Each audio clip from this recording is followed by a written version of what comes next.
ఆకలితో ఉంటే ఎలా ఉంటదనేది ఆ బాధలన్నీ నేను పడి ఉన్నదాన్ని కాబట్టే వాళ్ళని పొస్తులు ఉంచకూడదు అనుకోను. కనీసం ఒక పూటే నింపుతా కదా! ఒకళ్ళు ఏదో మెచ్చుకుంటారని కాదండి. ఇది నాకు నచ్చి నేను చేస్తున్నా అంతే. బతికిచ్చాలి గదా!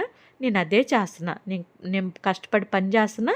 నా పిల్లల్ని నేను పోషించుకుంటున్నా. చాలు అని అనుకుంటా. అంతేగాని వేలిస్తే ఒకలాగా రూ. 10 ఇచ్చారు గదా! రూపాయి ఇచ్చారు కానీ వాళ్ళ పేర్లు ఎందుకు పెట్టాలని అలా కాదండి.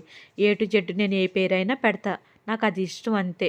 జనాలు ఏదన్నా అనుకోని వాళ్ళ పేర్లను చూసి చాలామంది సపోర్ట్ చేస్తున్నారు. ఎవరిని బతిలాడాల్సిన పని ఉండదు కదా అనేసి నన్ను ఒకళ్ళు క్వశ్చన్ వేసి అడిగారండి. నేను వాళ్ళకిచ్చిన మౌజీవులైనంతే మనసులేనంతే. ఒక పూట అన్నం లేకపోతే మనకి ఆ బాధ ఎలా ఉంటుంది అనేది నాకు తెలుసు. అలాంటి వాళ్ళు బోల్డు మంది ఉన్నారు.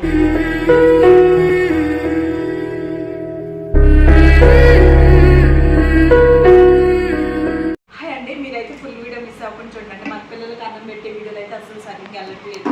వీడియోలు ఎవరు చూడట్లేదు. కేవలం మన పిల్లల కోసమే నేను చూడండి అనేదండి. కనీసం పెద్ద వీడియోలన్నీ వెళ్తే మనకి డాలర్లన్నీ వస్తాయి కదా యూట్యూబ్ నుంచి అని ఒక ఆశ అంతే. ఏం లేదు, మీరు యాడ్లు అవన్నీ చూస్తూ ఉన్నారనుకోండి, ఆ యూట్యూబ్ నుంచి ఆ వచ్చే డాలర్లను మన పిల్లలకు ఉపయోగపడుతుంది కదా. అందు గురించి దయచేసి అర్థం చేసుకోండి. నేను చాలా కష్టపడుతున్నాను, అర్థం తెలుసుకోండి కాస్త. అంటే వేరేలా కాదు, ఇష్టం ఉన్నవాళ్ళు మాత్రమే, డాక్స్ అంటే ఇష్టం ఉన్నవాళ్ళు మాత్రమే కాస్త చూడండి, ఇంట్రెస్ట్గా చూడండి.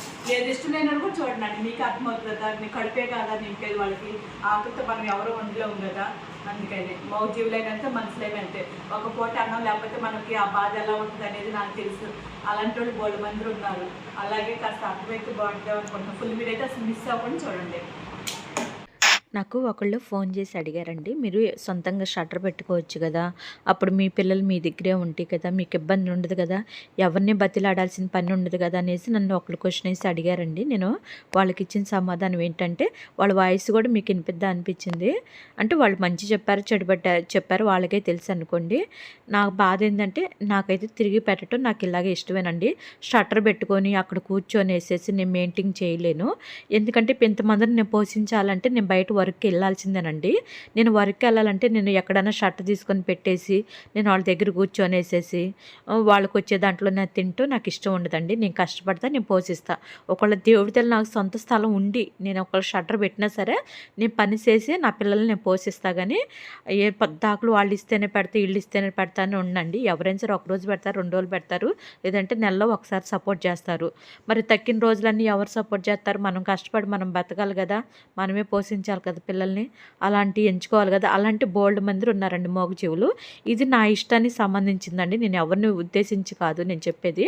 నాకు నచ్చింది ఏంటంటే, వాళ్ళు నాకు పెట్టండి అని వాళ్ళు నన్ను అడగల పిల్లలు వచ్చేసి.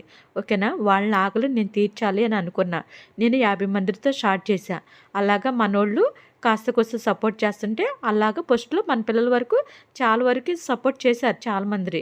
కానీ ఇప్పుడు ఎవరు సపోర్ట్ చేయట్లేదు. ఇప్పుడు సపోర్ట్ చేయట్లేదని నా పిల్లల్ని నేను వదిలేయలేను కదా, కష్టపడి బతికించాలి కదా. నేను అదే చేస్తున్నా. నేను కష్టపడి పని చేస్తున్నా, నా పిల్లల్ని నేను పోషించుకుంటున్నా. కొంతమంది మనకి సపోర్ట్ చేసి ఒక నెలలోనే ఒక 15 రోజులు కూడా వచ్చాయి అంతకుముందు. ఇప్పుడు 15 రోజులు కూడా రావట్లేదు. నెలలో సపోర్ట్ చేసి ఒక వారం రోజులు వస్తున్నాయి. నేను ప్రతి ఒక్క పేరు ఎందుకు పెడుతున్నాను అంటే, కొంతమంది మరి పేరు పెడుతున్నారు కదా, మరి మీకు ఎంత వస్తుందంటే, నేను రూపాయి ఇచ్చినా కూడా నేను పేరు పెడతానండి. రూపాయి కదా, రూపాయి ఇచ్చినా సరే 50 పైసలు వేసినా సరే నా అకౌంట్లోకి వాళ్ళ పేరు నేను పెడతాను. నాకు అది ఇష్టం అంతే. వాళ్ళు 50 పైసలు ఇచ్చారు, వాళ్ళకు ఉన్న దాంట్లోని ఆ మనసైన వచ్చింది కదా, అది చాలు అని అనుకుంటా. అంతేగాని వేలిస్తే ఒకలాగా రూపాయి ఇచ్చారు కదా, రూపాయి ఇచ్చారు కానీ వాళ్ళ పేర్లు ఎందుకు పెట్టాలని అలా కాదండి. ఏ టు జెడ్ నేను ఏ పేరైనా పెడతా. నాకు అది ఇష్టం అంతే. జనాలు ఏదన్నా అనుకోని వాళ్ళ పేర్లను చూసి చాలామంది సపోర్ట్ చేస్తున్నారు అనేసి అనుకోవచ్చు. ఎవరు ఏదనుకున్నా పైన భగవంతుడికి తెలుసు కదండి. ఎవరేం సపోర్ట్ చేస్తున్నా, నేను ఎంత కష్టపడుతుంది ఏంటని. నేను ఇంకో పని కూడా ఎంచుకున్న కారణమే నా పిల్లల కోసం. ఇంతమంది పిల్లలు ఉన్నారు, వాళ్ళని ఎక్కడ పొస్తుంచాలి మనం చెప్పు. ఇవాళ లేదు, మాకు ఎవరు సపోర్ట్ చేయలేదు కదా, అందుకని నేను వాళ్ళని పొస్తుంచుతానని అలా ఉండదండి. నేను పెడతా అంతవరకే. అప్పు తీసుకొచ్చానే పెడతా, నేను వాళ్ళని పొస్తు మట్టికి ఉంచను. నాకు ఉన్నంతకాలం నాకు ఓపుకున్నాను రోజులు అంతవరకే. పెట్టకుండా అయితే ఉండి, ఎందుకంటే ఒక పూట ఆకలితో ఉంటే ఎలా ఉంటుంది అనేది ఆ బాధలన్నీ నేను పడి ఉన్నదాన్ని కాబట్టి వాళ్ళని పొస్తు ఉంచకూడదు అనుకోండి. కనీసం ఒక పూట నింపుతా కదా కడుపు. నేను బయట పిల్లలకి నేను ఒక పూట పెట్టిన ఎవరో వాళ్ళు దొరికింది వాళ్ళు తింటారు. అదే నేను షట్టర్లో పెడితే 2 పూటలు 3 పూటలు నేను అన్నం పెట్టాలి. అప్పుడు పిల్లల్ని చూసుకోవాలి, మళ్ళీ పిల్లల దగ్గర ఎవరన్నా ఉండాలి, నేను మళ్ళీ పనికెళ్ళి రావాలి. ఇయన్నీ నాకు కుదరదు కదండీ! అందుకని నేను షట్టర్లు అలాంటియి రెంట్‌కి తీసుకొని పెట్ట అలాంటియి నేనేం చేయనండి.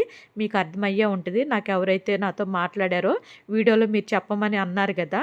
మీ ఉద్దేశ్యం ఏంటో ఇదేనండి నా ఉద్దేశ్యం. మీకు అర్థమయ్యే ఉంటది నా గురించి.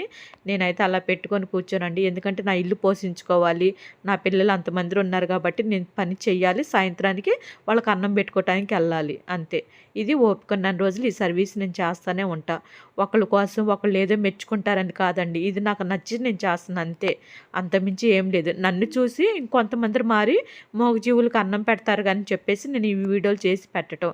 అది మీకు అర్థమైతే బావుంటదని అనుకున్నా. అంటే యూట్యూబ్‌లో మరి మంచి చేసేటప్పుడు ఎందుకు పెట్టటం అని అంటున్నారు. మంచి అయినా చెడైనా సరే ఏదైనా సరే మనకి ఇంకొకళ్ళు చూసి నేర్చుకొని ఈ పని ఇంకా మూగజీవులకు అన్నం పెడతారు గదండీ! ఆ ఉద్దేశంతోనే నేను చేస్తున్నా. అంతేగాని తప్పుగా అయితే అనుకోవద్దు నన్ను. దయచేసి నన్ను బాధ పెట్టించమాకండి. నాకు ఫోన్ చేసి నన్ను ఇలా అడగటం, చేయటం నాకది కొంచెం బాధగా అనిపిస్తుంది. ఎందుకు ఇలా సర్వీస్ చేయటం అనేసి అంటంటే, అది నా వల్ల అవ్వట్లేదు. నేను తీసుకోలేకపోతున్నా అలా అంటుంటే.